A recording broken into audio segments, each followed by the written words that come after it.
வருமான வரித்துறையின் சோதனையில் இதுவரை வெளிவராத புதிய தகவல்களை தொகுப்பாக தருகிறார் நமது தலைமைச் செய்தியாளர் மகாலிங்கம்.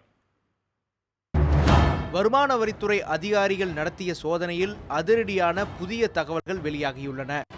சேகர் ரெட்டியும் ராமமோகன் ராவ் மற்றும் அவரது மகன் விவேக் ஆகியோருக்கு இடைப்பட்ட பண பரிவர்த்தனை நடந்ததற்கான ஆதாரங்கள் சிக்கியுள்ளதாக அதிகாரிகள் தெரிவித்துள்ளனர். ராமமோகன் ராவினுடைய நடவடிக்கைகளை தாண்டி அவரது மகன் விவேக்கினுடைய தொழில் முதலீடுகள் தான் அவரது குடும்பத்திற்கு மிகப்பெரிய பின்னடைவையும் சரிவையும் ஏற்படுத்தியிருக்கிறது என்று சொல்ல வேண்டும்.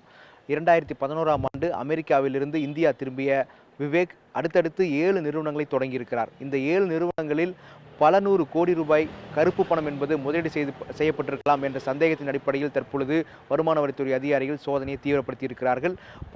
பல கோடி ரூபாய் கருப்பு பணம் முதலீடு செய்யப்பட்டதற்கான ஆதாரத்தையும் தற்பொழுது கைப்பற்றியிருக்கிறார்கள். எனவே இந்த விவகாரம் தான் இந்த வழக்கில் அடுத்த கட்டம் என்கிறார்கள் வருமான வரித்துறை அதிகாரிகள்.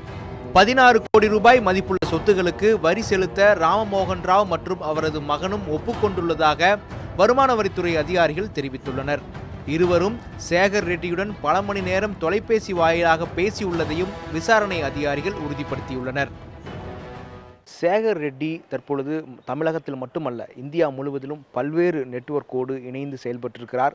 ரூபாய் நோட்டுகளை மாற்றுவது, கருப்பு பணத்தை வெள்ளையாக்குவது, மேலும் பல்வேறு விதிமுறைகளுக்கு புறம்பாக சொத்துக்களை சேர்ப்பது என பல அம்சங்களில் அவர் சம்பந்தப்பட்டிருப்பதாக வருமான வரித்துறை அதிகாரிகளும் சிபிஐ அதிகாரிகளும் சந்தேகப்படுகிறார்கள். எனவே அடுத்த கட்ட விசாரணை என்பது தேசம் முழுவதும் நடக்கக்கூடிய வாய்ப்பு இருப்பதாக அதிகாரிகள் தகவல் தெரிவித்திருக்கிறார்கள். புதிய தலைமுறைக்காக ஒளிப்பதிவாளர் தங்கதுரையுடன் மகாலிங்கம் பொன்னுசாமி.